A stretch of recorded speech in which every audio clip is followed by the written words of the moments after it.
Yes, I believe there is a certain success after 3 years, almost 3 years of implementation. I think the basis has now been laid for a more deeper implementation. It's the political process has started. So Central Asian leaders have visited Europe, and European leaders often visit Central Asian region. Of course, the most foremost person is Pierre Morel, the special representative, that has regular consultation. So the political framework is there.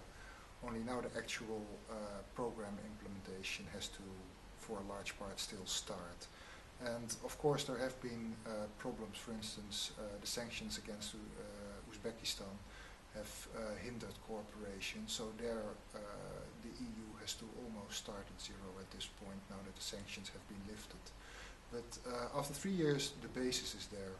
Let's see how over the coming years we will see more concrete results in practice: security, energy, water management, and so on.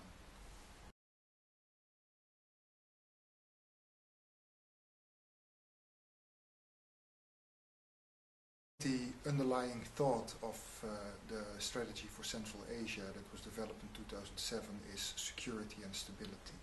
Now, security topics, there are many, from Afghanistan to tensions, regional tensions over water, drug trafficking. There is a lot of issues. But stability is more difficult, because what Europe sees as stability is different than what Central Asian states see as stability. In Europe, we believe that democracies, governments chosen by the people, offer the ultimate form of stability. In Central Asia, the belief is among the leaderships of the 5 countries that a strong president with a small political elite guarantees the ultimate stability.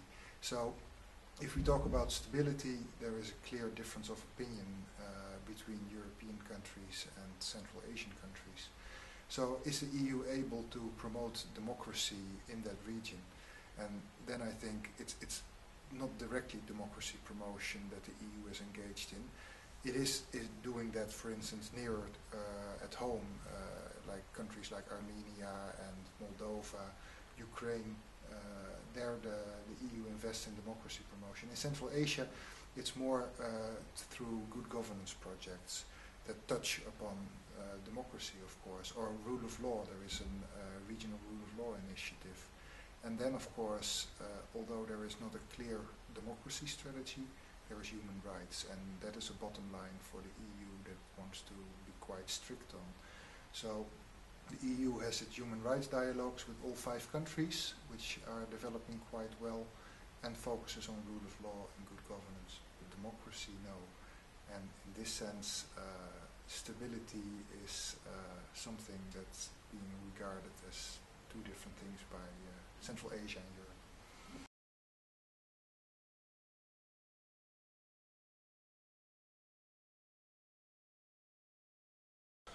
Well, I think there are 2 countries in Central Asia that are important for European energy supply.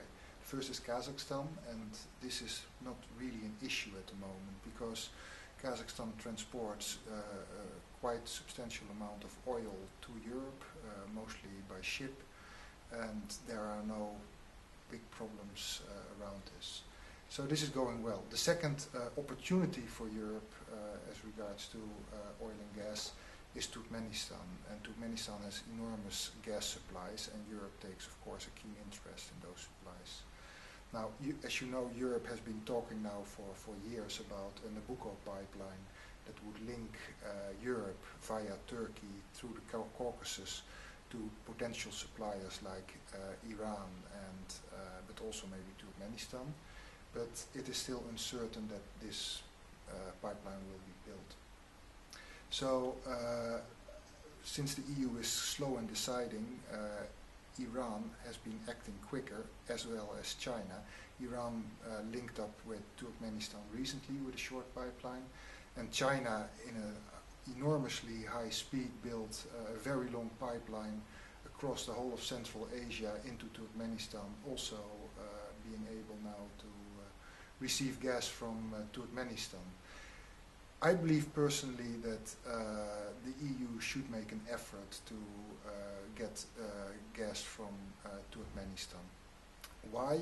I understand that Turkmenistan is a difficult country to work with, but I believe that working in the economic and energy sphere with Turkmenistan could also help a process of socialization between Turkmenistan and the European Union, which might even lead to some better human rights conditions there and a slow process towards good governance. On the other hand, I believe that we should not expect too much from Turkmenistan. Turkmenistan will not solve all the EU's energy problems. The amount that we would get from Turkmenistan would probably be very limited, and it would be a very small percentage of European gas consumption. So I would say the more pipelines the better, because it diversifies options. I would be interested in, I think that would be good for Europe to have Turkmen gas, but it's not the end solution, so we need to be also realistic in this sense.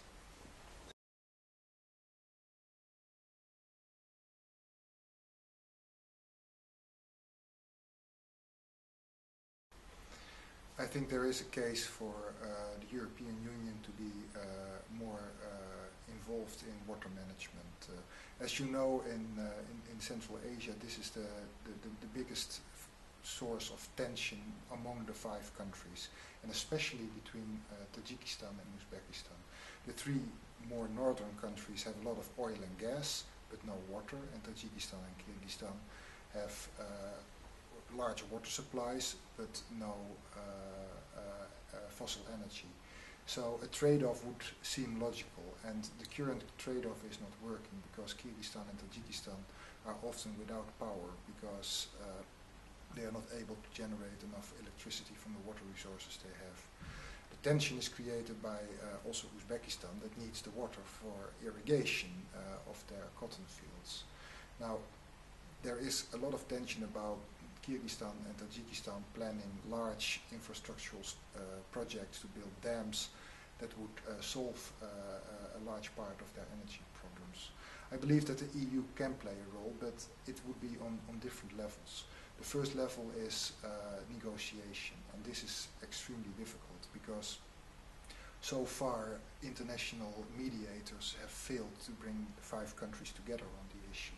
Also, a country like Russia has difficulty to act as a mediator because if it says something in favor of Tajikistan, they will have a problem with Uzbekistan and vice versa. So it's very difficult to play the role of mediator. Then a second role for the EU, which would be more logical, I think, is a coordinator among donors, because there are large banks like the Asian Development Bank, which has a large program, the World Bank, and the European Investment Bank and Bank for Reconstruction and Development, that all are developing projects. Also a country like Switzerland, for instance, is very active in this sense. I think it would make sense if the EU would try to coordinate efforts in infrastructural projects in water management. And then the third level is the EU itself that could maybe also step up its engagement in water management projects, in helping Tajikistan and Kyrgyzstan generate enough energy for the winter, and making sure that the countries that have less water still get enough water from their southern neighbors.